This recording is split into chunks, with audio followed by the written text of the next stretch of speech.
Well, hi everybody. We've got all of two people joining us at the moment, but don't worry. As is often the case, we can record this video and people can watch it at their leisure later on. I've got one more guest that's hopefully going to be joining us. But first of all, you're probably wondering what's going on today. And also, I knew nothing about this until a couple of days ago, and then got a message from both Jerome and Allie and Erekose. So, Jerome, would you care to explain why we are here? Yes. Jerome. Okay. Hello to everyone. I would like to first thank you all to take on your time to let me explain the situation. So, why I'm here? It's the first time of my life I'm in this situation. Why?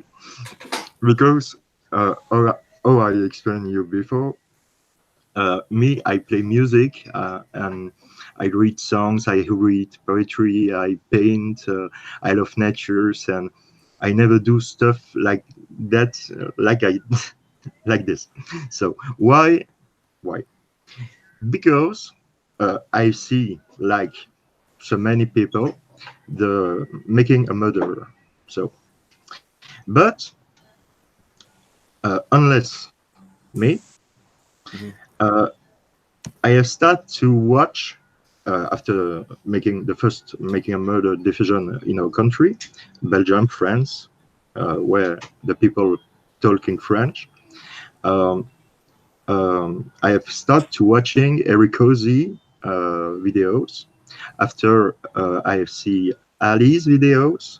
After I see Robert Ducky videos. After I see you, Paul, on videos. After I've discovered all this crew working together to make a better world, if you want. Yeah. Sure. And I talk with other friends. They don't speak English. Yes. And that's the point. And I talk with other friends. They watch Making a Murderer, and I tell them there is so many myths. Erekose, hi. Hey. Hi, buddy. Got it.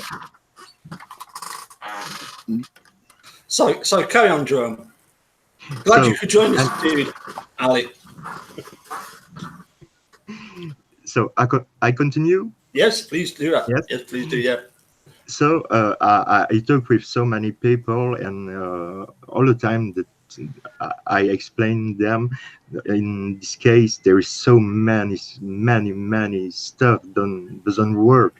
They see that on the show, but they don't have all your work, all you guys does, and Yes. Right. And all the time I am looking for a channel on YouTube or everywhere to make I don't know how to explain that, but a kind of big resume of the situation, because there is a lot of new stuff. Right, you're saying like the French community doesn't really have a place to go for that supplemental information. Exactly. Like yeah, right. Absolutely. Exactly. And that's the point. Like I said to Ali and Paul before, I'm not a YouTuber. I don't want to be a YouTuber. That's not my stuff at all. That's the first time of my life I do this stuff. And do this stuff not for me, for all of us. Yes. Right. That's why I do that. And I do that. I want to do that really seriously, because there is so many people knowing the making a murder, but not all the information you explain in your video. So I think it's not you understand. I'm sure you understand what I mean. Yeah, we've actually started working on what you were talking about. Where I've picked 2 videos. We're still gonna have the Wrecking Crew pick 3 other videos, we're going to get the English subtitles all in place on them so that those are all, perfectly lined up. And then that will make it easier for somebody to come in and just translate those subtitles into French subtitles with essentially the same format. And that should hopefully simplify the process. I have opened up the ability for people to edit subtitles on my videos, so they can go through and do a complete. I can share a video with people that shows how to do this.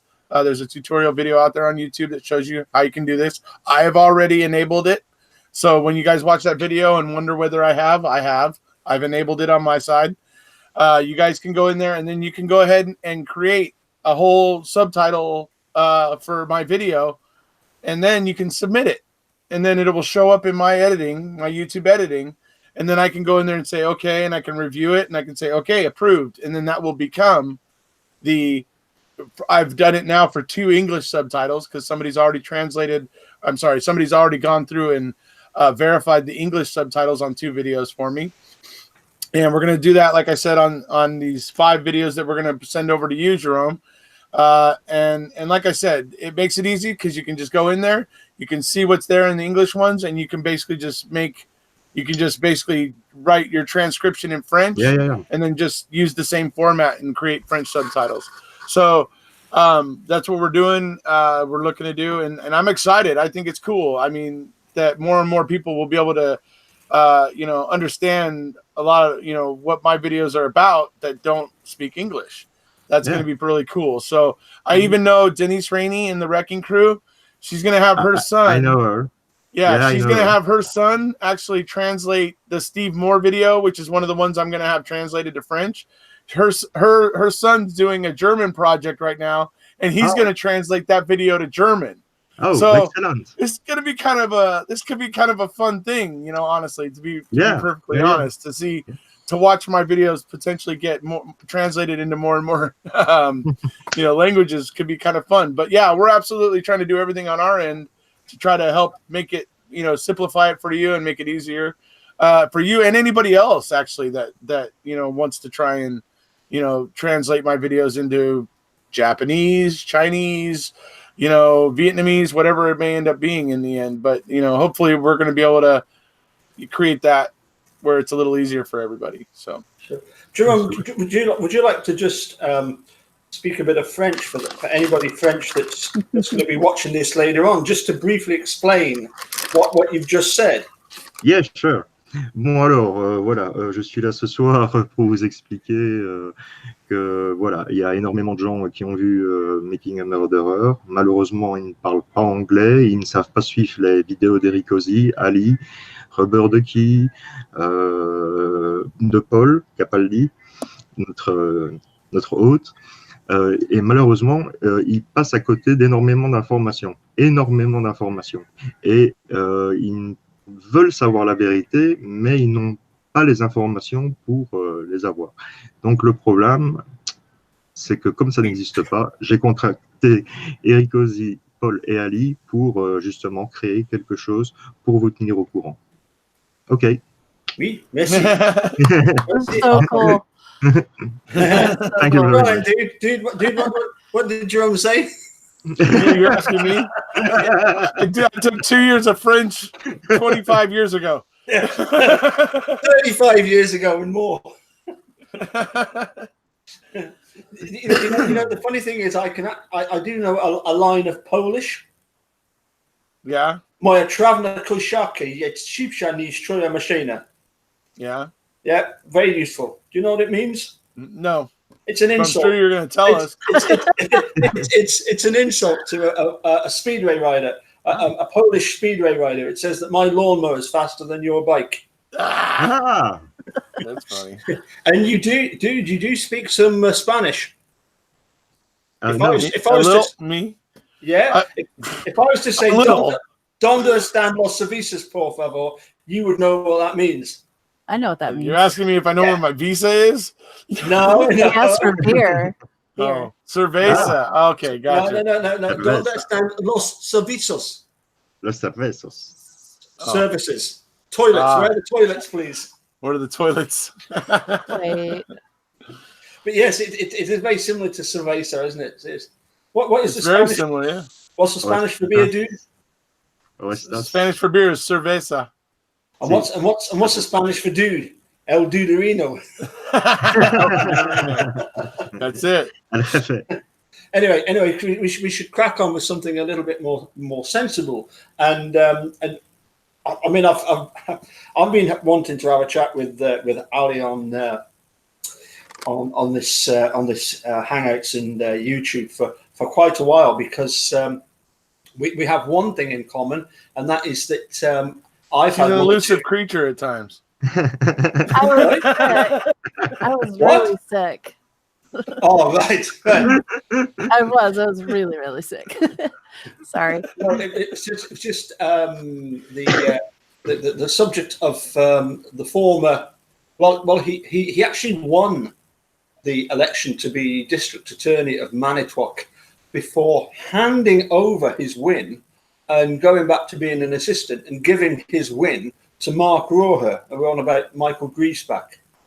That in itself, I find very dodgy. Has he ever explained why he did that, Ali? I don't know. No. I have no idea. No, not to me. We don't really talk about legal stuff. Right. I mostly just send him, hey, here's a really important fact that you probably don't know, or you got this wrong in a book, or whatever you said was wrong. And like, I'm usually just sharing facts with them. See, I'm still sorry. No worries. But that's it mostly. So we didn't talk about that. But I have heard that he was wanting to be a defense attorney for a while. Yeah. So maybe that had something to do with it. I don't know. Yeah. Yeah. Too bad he didn't want to be one for Avery. Anyway. Well, in fairness, I think everybody would agree.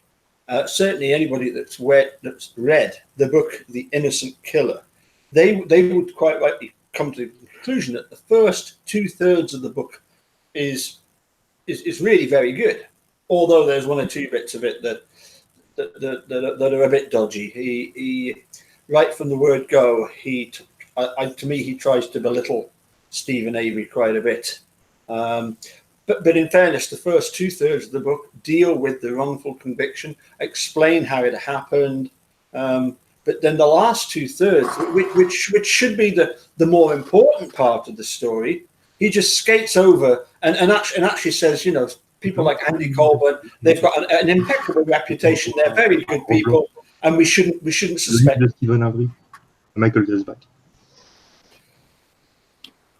Have you read the book, dude? I've not read Michael Griesbach's book. No. I have just buy this book today. Yeah. Yeah, but you have read the book? Yeah. Oh no, he sent them to me. And, Oh. He inscribed them and everything. It's pretty cool. Oh yeah, you know him personally. Yeah. Oh, fine. That's kind of cool. Yeah. But from what I understand, when he wrote the first book, at least, he was more focused on the wrongful conviction stuff, the rape stuff, and all of the wrongdoings going on there. Like, he didn't read all of the Make You a Murderer stuff yet. So he basically just had information that was all over the media, common knowledge kind of stuff.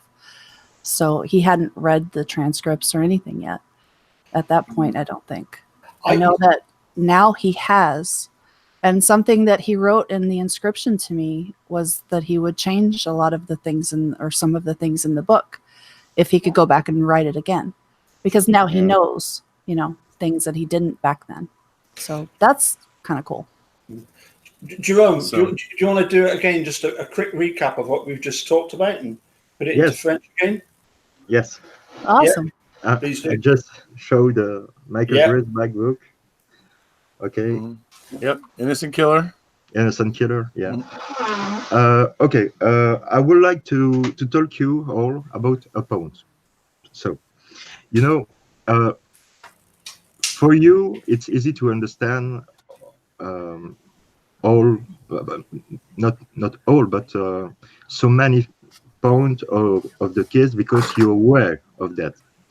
But a guy like a friend of mine, um, I have just seen the 2 seasons of Making a Murder, and the problem, but that's why I want to talk you about that. The problem, he told me, yeah, I can go on this channel if they add subtitle in French and etc. etc. Okay, but there is no a place where I can have a big resume like that, stuff like that, completely in French. And I, I I told him no, it's not possible. For now, it's not possible. So Right. I asked a question. I don't know if it's possible or not. If it's possible for you, one of you together, I don't know, to make one big video, one big one, to resume better you can all the situation. After what I do, I or Erekose make the stuff with the translation in English, German, French, Chinese, what you talk about before, and I put this on channel for the French crew. Yeah.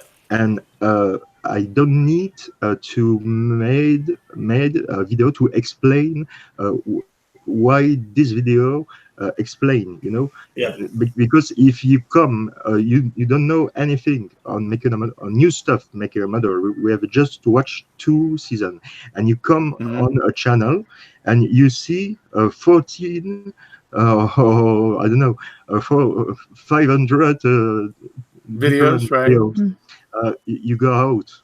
You go out because it's too much. It's a lot. It's a lot. Yeah, it's a lot. So if it's possible, I don't know. That's why I ask you the question. Can you do something like that to put on the one channel, not a channel of mine, a channel for French crew, to resume all the situation to the start to now, because we have all the time new information, and after, if you want, I'm okay. I'm not YouTuber, but I'm okay to make live video with French communities on YouTube if you want, to response to question they have new information. I'm okay to do that, but I don't want money. I don't want I don't want a channel. I don't want Okay. It sounds okay. If I'm understanding what you're saying, you're asking me to put together a comprehensive video. You want it to talk. Well, I mean, if all of your French crew have all seen MAM1 and MAM2, they've seen a lot of it. The only thing that they really haven't seen is the new stuff regarding the bones. Yeah. So really, I would just need to kind of briefly go over MAM1 and 2 in a video, stuff that they've already seen and probably already understand because it's in the documentaries. And then I could go on for another, say, 20 or 30 minutes after kind of going over that, spend another 10, 20, 30 minutes going over what's going on with the bones, what's going on in the court right now, what's happening there. And we can try to do something like that to explain it to the French crew. Otherwise, there's not much else that's happened outside of, I'm thinking they're pretty covered if they've watched MAM2. That's showing all the evidence that Zellner's brought in her post-conviction motion. It's showing her experts and the opinions that they're offering. So they've seen quite a bit of it right there. So yeah, I'll be willing to kind of do an overlook video like that. We'll make it. We can spend some time on it. I'll rewatch MAM1 and 2 and just make some highlights, notes, or whatever, and for bullet points for a video, and I'll get on and do it. And then, like I said, it's mainly just recapping MAM 1 and 2, and then just talking about the new issue with the bones, and that really is going to catch everybody up to the present day. Do you ever find that when I'm speaking to somebody for the first time, and they say, you get onto the subject of, I follow the case in Wisconsin, Manitowoc, Wisconsin, of this convicted murderer, and they sort of look at you as if, what? You do what? And I'd say, yeah, well, I'm interested in this guy that, and that's really when I think what Jerome was saying. It'd be nice if there was something maybe pretty succinct that just went through the outline of what's happened, since Exactly. Since he was first arrested in '85, to simply say, look, this guy, he's a bit of a troublemaker, gets arrested. The sheriff's department decide they're going to do him over big time, eventually convict him for 32 years. He's clearly innocent. They've got the wrong guy. This other guy is going out causing all sorts of mayhem. After 18 years, it comes back that it wasn't him in the end. So what do? They're faced with a huge civil suit, so they frame him again. Right. And really, it's essentially recapping MAM 1 so far. But it's like if you had something that was just a little bit fuller, that I've often thought it'd be nice if to do like sort of 10-minute video that sort of outlines everything. But if you could take that on and make it say a 30-40 minute video, that would be brilliant. Well, I mean, we just go through the main things and what the main things that you have to look at. I mean, it's going to be hard to get into all the little minutia of evidence, really. Yeah. But I mean, I can point out some of the things that I think are a big deal, like the fact that there's only 40% of the bones in the burn pit suggests that it isn't the burn. It isn't the original burn site. The fact that there's no concrete dust on that bullet in the garage, even though it had to, if it was in fact used on Teresa, it would have had to have been there when they were jackhammering the crack in the garage. And so it should therefore have been covered in dust, and it isn't. It's shiny. Mm-hmm. So that's a problem. I mean, and I can kind of talk about those things as I go through, where I can point out my biggest problems with some of the biggest pieces of evidence and everything, and kind of, and then we'll obviously move on to, maybe even talk about Sellner wanting to get the skull fragments because, Microtrace wants to get those skull fragments and take a look under their microscopes because they feel like they may be able to see, provide evidence that Teresa was actually hit with something like a hammer instead of being shot. So I can try to put something together that will kind of go through and bullet point all these things like you're saying and make it easy. One maybe fairly long video that maybe you can obviously translate and you might even be able to just say it in French. You might be able to get on and just do it in French if you want, or you can just translate that one video that's like the basic overview to help all your French community kind of come to terms with things. And like I said, at the very end, I'll explain all the latest issues for them to understand what's happening in the present day. And hopefully, I think it's a great idea. Really, I think it's a really good idea. And probably if we do this video for you, we'll probably see if we can get it translated into a few other languages while we're at it. So. Yeah, I think there's a potential, as one or two people have pointed out, to there to be like two different ways of looking at it. You can either do a sort of a retrospective of what's happened so far, or you could do a video that sort of recaps, but really just since October. What date was it? The eminent 18th, I think. It was Brendan's birthday, wasn't it? It was October. Oh, it was October 19th. It was Brendan's birthday. Yeah, right. Yeah. So in other words, you've got the two separate things. You've got one that would be a recap right the way back, and one that would recap back to, because I mean, really, that's Making a Murderer 2 is basically that in a condensed form, isn't it? Because I mean, if everything in there was made into a film, it would go for hundreds of hours, wouldn't it? Except that MAM2 covers pretty closely Brendan's story as well. I've been watching it today, by the way.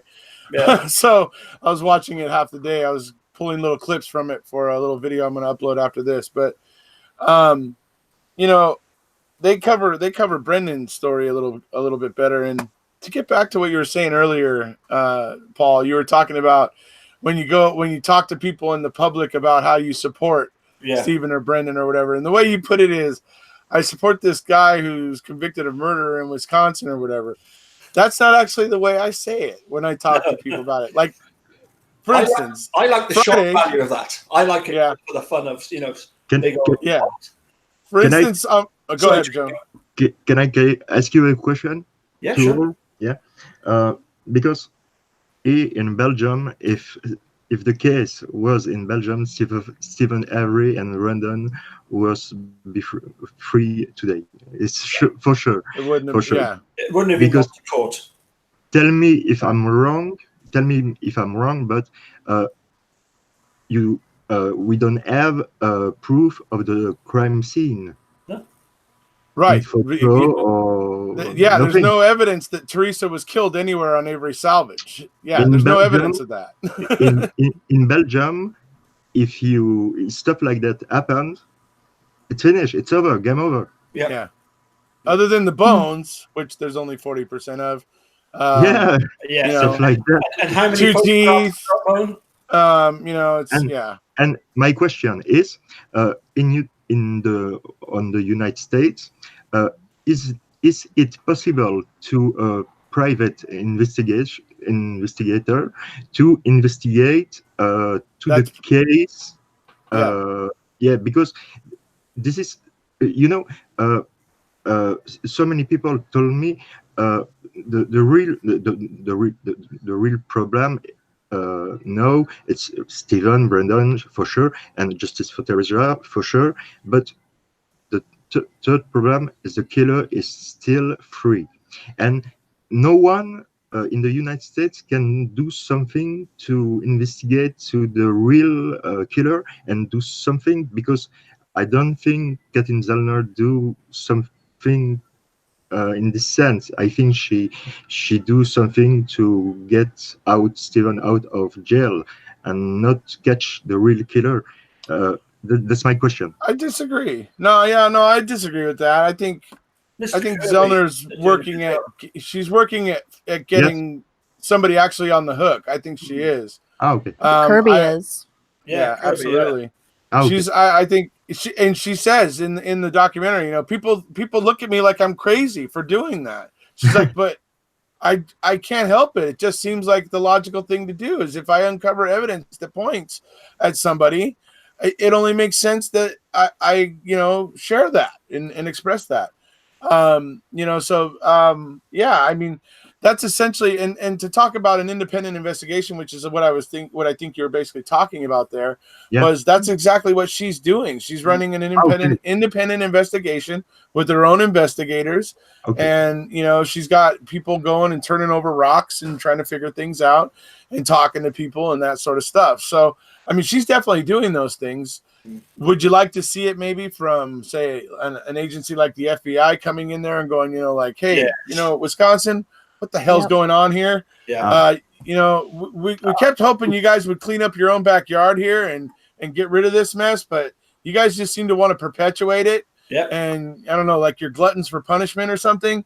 I don't know. You'd love to see FBI or something like that, some governmental agency step in there and go, whistleblow it. Fucking just okay, enough is enough here. Yeah. Well, Allie, do you not think that the state has been really, really obstructive on this? Oh yeah, and of course, they can't. Disingenuous. Very disingenuous. Very disingenuous. Yeah. And of course, they can't. Zellner's investigator can only go so far. He can only do so much because no one is obligated to talk to him. Like, for example, Ryan can say, no, I don't want to be interviewed. And they have the right to do that at this point.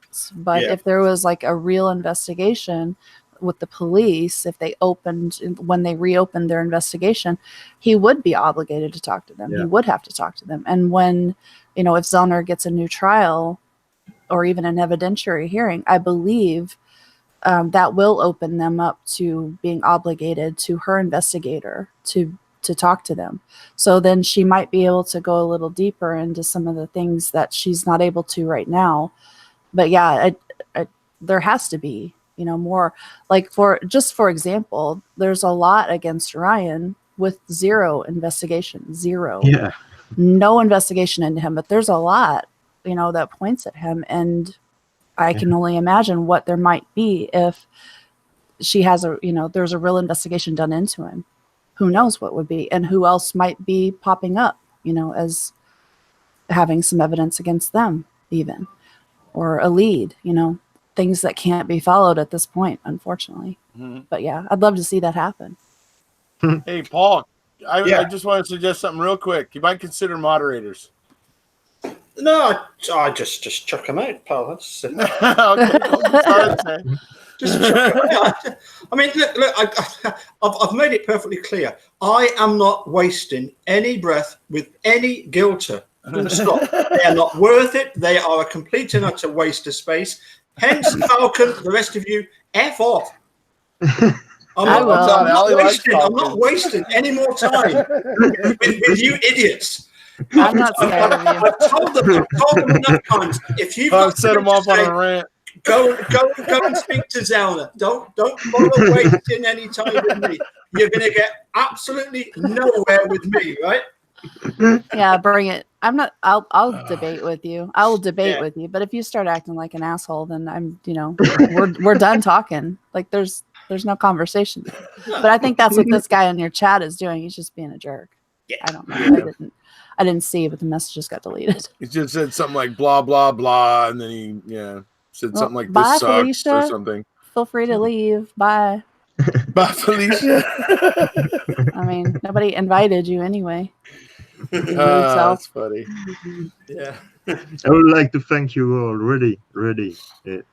It's a pleasure for me to meet you for my first time on video. I don't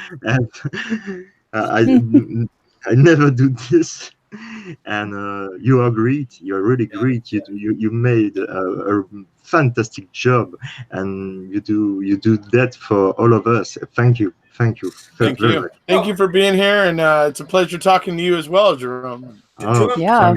Can I suggest one of the videos that you might want to cover that Erekose did was the one where he wore his kilt. And I'm going to let Erekose explain why why did you wear the kilt? Okay. Because somebody baited you? 2017. Christmas time, 2017.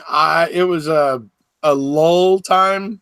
Yep. MAM1 had already been out for 2 years. The interest in the case was just, starting to wane a little bit. There wasn't as many people paying attention and everything. So I was trying to come up with ways to try to pique people's interest, get people excited, get people thinking about outside the box and, trying to be, have a little bit of fun and whatever, I guess. And so Mr. Capaldi sent me a tie and said I should do a video with my kilt or whatever. So I went ahead and ordered a kilt and whatever and did a little video inviting people to make a video telling their own story about how they came into knowing about Stephen and Brendan, which generally always started with the documentary. I always at the time, I had just become friends with Paul, and I'd liked his story, and had been speaking to a couple other people or whatever. I just liked hearing people's story about how they discovered MAM or Stephen and Brendan and stuff. So I was encouraging people to do that and tell stories like that, and upload them to, even if they aren't a YouTuber, to upload it to Facebook or whatever, something like that. And so that's basically what I was trying to do. And I did get some people uploading. And then really the biggest thing that came of that was Mr. Hodnot. The Hod. Sharkbait. Yes. Hod. So he responded to that. He reached out to me on Twitter and was like, "Oh, I think that's a fantastic idea, and I'm going to make a video." And da da da da da. And I was like, "Right on, cool." And he did. He actually has a YouTube channel. For those of you that don't know, the Hod has a YouTube channel. Yeah, he does. He doesn't talk about it much. It's like with everything with the HOD. It's all suppressed and don't talk about it. I want to be the unsung guy, but sometimes I can't help it. I just gotta brag about him. What did he talk about mainly in his video? Sorry? What did he talk about mainly in that video? Because he came up with some really good points, didn't he? He did. He actually did about 3 videos real close together, and it's been a while since I've gone back and watched them. So now I think I'm like mixing the 3 together. well, two really good points he made. Number one was the fact that there should be safety systems in place to prevent it happening in the first place. Sure. There should have been, every step along the way, there should have been somebody or some entity or something saying, hold on a sec, is this right? Is what we're doing here with Brendan okay? Hey, and that's something that Steve Moore points out too. Steve Moore, retired FBI. He's talking about if he had a kid like Brendan that he was going to be talking to, he immediately had to call the U.S. District Attorney and go, I think we're going to need an advocate here before I can talk to this kid. For sure. That's just the way that they do business. That's standard operating procedure for them, but that's not standard operating procedure in Manitowoc, Wisconsin, obviously, or Calumet, or that area or that region. That's not standard operating procedure. So certainly I agree with Mark on that point, and certainly Wisconsin is lacking that. The other point that he made was that why was so much emphasis placed on that confession when in every other situation, including under oath, Brendan gets up and says, that wasn't the truth. This is the truth. Yeah. And holds up very well. And yet people put so much emphasis on this coerced confession. You've got these supposed learned judges that can't even understand a simple concept such as the control question. Control question. Yep. Right. Yeah, sure. Allie, I've got a question for you. Sorry, it was a follow-up which I never really got round to, and that is in conversations with Mike Griesbach, has he ever discussed the conflict of interest? Because obviously it was his sort of boss, Mark Brewer, that came out and said that because of the conflict of interest, Manitowoc are just going to back away. Well, of course, they did manage to exclude one member of Manitowoc County from the investigation, and that was, of course, the coroner. But everybody else just crawled up the F all over it, didn't they? Yeah, they did. Has he ever explained that in any way? Have you ever asked? Well, other than them saying, well, actually, it's not illegal for us to conduct this investigation and be involved in it, which to me is a complete farce and a fudge. The coroner. I'm not sure. Yeah. I'm not sure if he's actually said this to me or said this at all, but I have heard that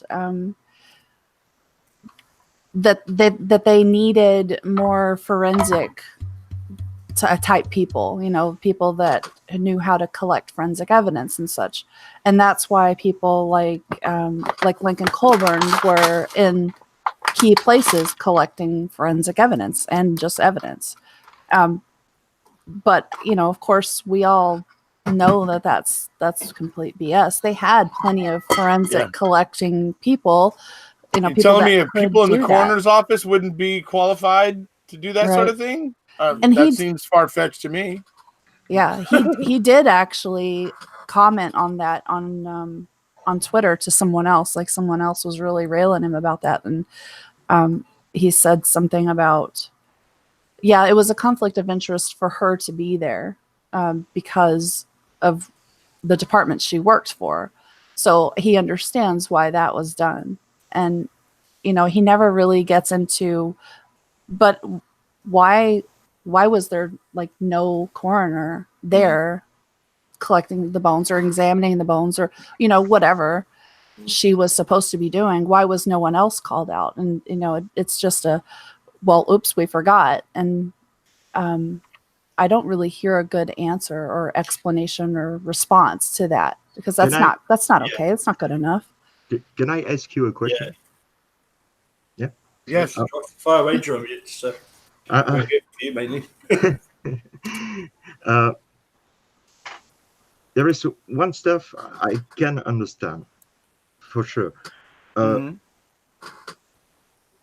Just the point about people on the area. Dave, I would like to talk about Dave. Dave And Bagaka. yeah, Okay. because I'm not the only one.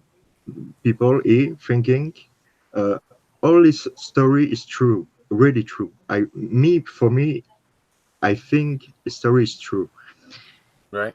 And when you listen what he said, what he talked about, he talked about a mafia, a club, uh, uh, yeah, the club, Good old boy club, we call it. Yeah. yeah. And when you listen his own story, you see he don't do that. He don't share his story to make profit or to be no. Dave is not a guy like that. He's a simple guy. Right. He just want share for justice, like us, I think, and I'm sure. and and there is so many people told me here, if a guy like Dave with his story like that, uh, if there is excuse for my English because No I don't worries. practice so many, You're doing great. but thank you. Dave is not the one in this case, if it's true. Right. You okay?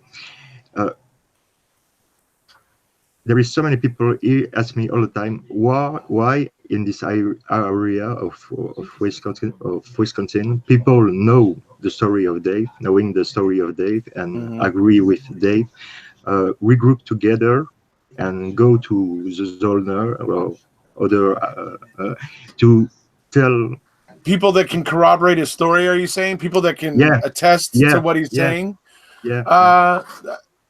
Fear, I think, is really the biggest factor, Jerome. People are afraid in that area. I've seen so many private messages from so many people in that area, mainly in the Ricky Hochstetler group, I will say. But the fact is that that's where I've seen a lot of these messages, and there's just people in that area that know stuff, but they're deathly afraid to say anything because they know that suddenly those same goons can be looking at them and making their life hell. They still have to live that's there. A big part. Yeah. Yeah, but if they are together, well, it's hopefully they're going to find the courage, I guess, is what I'd like to say to that. Hopefully eventually they're going to find the courage to do that and get together and band together. You're battling a lot of things there. You've got a fair amount of the community that just hands down believes they're guilty. They aren't willing to consider, think about, look at anything. They're just, that's it. That's the way it is. The media said so 10 years ago, whatever it was, 15 years ago. So that's it. They're done. And you got a large part of the population that really just doesn't care. Yeah, that's the other part of it. Yeah. You just got such a large part that just really couldn't be bothered to care about it one way or the other.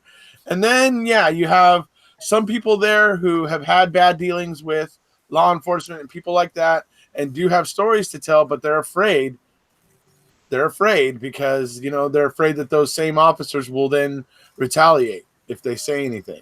So it's a fear. It's like I said, it's always about fear. Hey, look at the type of stuff that we do out of fear. Look at what we did with the Oklahoma City bombing. We went over and passed AEDPA and robbed ourselves of our own habeas rights. It's bizarre the things that fear drive us to do when courage is the real way to do it. Courage is the way to move forward. Courage is the way to break through. Courage is what's needed. But I fully feel what you're saying. And hopefully a band of those people will eventually get together at some point, get the courage and band together and start telling the truth about some of the corruption there. I've had a couple of conversations with people who have, been in those situations, much like Stephen. They've either been wrongfully convicted or they were in the process of being framed or wrongfully convicted and then just disappearing off the face of the earth. Like I never heard from them again. So I imagine they're probably in prison, for something they said they didn't do. This was at a rally. Someone talked to me. There was actually 2 people that talked to me and was like, hey, and they told me their story, and it was just terrifying, and they have to live there. So they're talking about the cops basically coming and driving by their house several times a day, parking across the street and watching them. Just zero care that they're seeing. They're not trying to hide it either. They're trying to intimidate, and they are intimidating.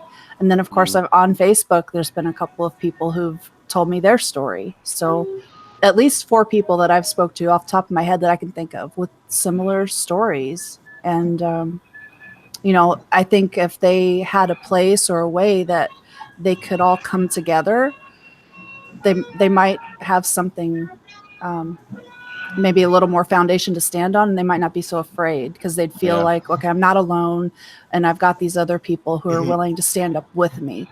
Which is why I think they're reaching out to me. And it's like, I'm over here in another state. I'll do what I can, but I really don't know what I can do. All we can do is try to get those people together. I mean, they gotta come together and together find we the courage can to overcome. Together we can change the world, but we need to be together. All together. Yeah, what was that Francis Dunnery song? Excuse me, Francis Dunnery song. He's talking about an artist I like, a guy named Francis Dunnery, who did a song called, I Believe I Can Change My World, which is one of my favorite songs. So. Oh, no. I don't know. No. You never heard of him? Yeah, well. He's a Brit. Francis Dunnery, he's a Brit. Kind of a folksy rock singer kind of guy, kind of a solo artist. But if you can send me the link, please. I'll send you a link to it. Yeah. Hold on a sec. I love music. I think maybe Paul's gonna play. I've got it here. So I think I know, Jerome. It'll be after midnight for you in Belgium. Yes. It's just coming up for 11 o'clock here. I better go and say hello to the missus because I've been away enjoying myself since Thursday down in Cheltenham. And I'll more about that later on at some point. But it's been a pretty big couple of days, so I better go and say hello. Allie, was there anything you wanted to add? Give the lady the last word. Allie? No, I don't think so. But somebody did ask a question, Paul, for you. Yeah. Are you also going to be sending something over to Jerome to be translated? If you want something, then yeah, sure. Luckily, some of the stuff that I've done has only been like 5 or 10 minutes long, so it wouldn't take long to. The Scott Yuck video. Yeah. It's not called Scott Yuck, it's called Sorry. The other video had the wrong ending. It's the bit at the end that you appreciated, wasn't it? In Scotland, it's called Pop Mahon. That's the Gaelic. Pop Mahon, it means kiss my ass. There you go. There you go. That's semi-culo. Is that? You see, you do speak some Spanish. Yes. Well, I'm, Southern California. Mexico's right there. Yeah. In French, it's embrasse-moi le cul.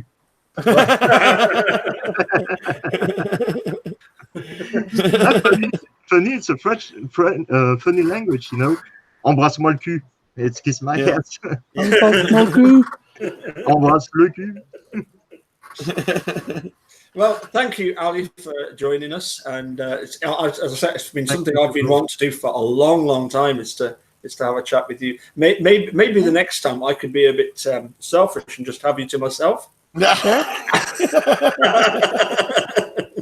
Yeah, as long as I'm not sick, you got it. When you want. Then that asshole Erekose won't be here talking over everybody.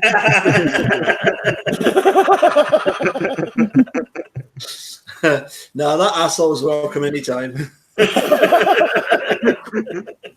Jerome, many thanks for sort of.